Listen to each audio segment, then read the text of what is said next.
नमस्कार। आज हम एक बहुत ही प्रेरणा देने वाली कहानी पर बात कर रहे हैं। मिजोरम की साक्षरता यात्रा। हाल की एक रिपोर्ट है पीएफएलएस, मतलब पीरियोडिक लेबर फोर्स सर्वे। उसकी रिपोर्ट बताती है कि मिजोरम लगभग 89.20% साक्षरता दर पर पहुंच गया है और भारत का पहला पूर्ण साक्षर राज्य बनने के बहुत करीब है। याद करें, 2011 की जनगणना में मिजोरम तीसरे नंबर पर था 91.58% के साथ। केरल सबसे आगे था करीब 93.91%। तो सवाल यह है कि मिजोरम ने ये इतनी बड़ी छलांग लगाई कैसे, खासकर वो आखिरी सबसे मुश्किल वाले 7-8% लोगों तक पहुंचकर।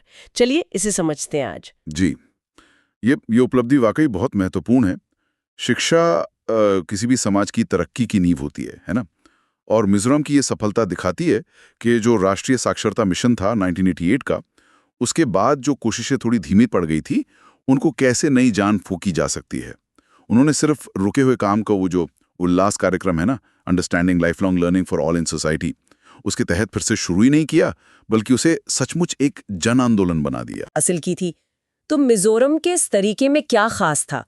मतलब वो घने जंगल, पहाड़ियां, इन सब के बावजूद ये इतना कामयाब कैसे हुआ? ये सिर्फ एक सरकारी योजना तो नहीं रही होगी? नहीं, बिल्कुल नहीं। यही तो खास बात है। मिजोरम की सफलता का राज सिर्फ सरकारी योजना नहीं थी, बल्कि समुदाय ने, लोगों ने इस मुहिम को अपना बना लिया। उन्होंने समझा कि सिर्फ अक्षर ज्ञान देना ही काफी नहीं है। जो लोग नए नए साक्षर हो रहे हैं, उनका शैक्षिक, सामाजिक, आर्थिक विकास, वो सब भी उतना ही जरूरी है। इसके लिए स्वयंसेवक तैयार किए गए, उनको बाकायदा ट्रेनिंग दी, सामग्री दी। सरकारी अधिकारी भी लगातार संपर्क में रहे। लेकिन जो सबसे अहम था, समुदाय का जुड़ाव। बिल्कुल, समुदाय का जुड़ाव। उन्होंने इसे सिर्फ पढ़ाई लिखाई नहीं माना, इसे सामाजिक इज्जत और विकास से जोड़ा। घर घर जाकर सर्वे हुए और असाक्षरों का सम्मान वो सबसे ऊपर रखा गया।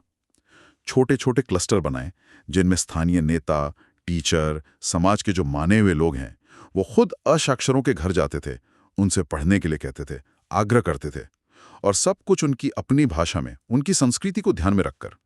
एक ऐसा माहौल बनाया जहां सीखना एक गर्व की बात बन गई। ये सुनने में तो बहुत अच्छा लग रहा है, पर ये आसान नहीं रहा होगा। खासकर उन लोगों तक पहुंचना जो सालों से, शायद पीढ़ियों से शिक्षा से दूर थे, जिन्हें अक्सर हार्डकोर ग्रुप कहा जाता है।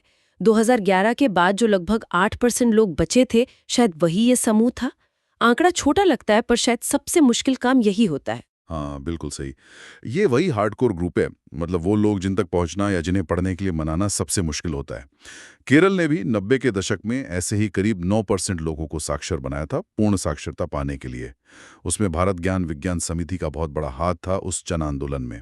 मिजोरम ने भी अपनी भौगोलिक मुश्किलों के बावजूद उसी जज्बे को अपनाया। देखिए, असल चुनौती तकनीकी सामुद्री की नहीं थी, चुनौती थी मानसिकता बदलने की, और वो मिजोरम ने अपनी मजबूत इच्छा शक्ति और लोगों की भागीदारी से कर दिखाया। तो ये तो एक बहुत बड़ी उपलब्धि है, सच में।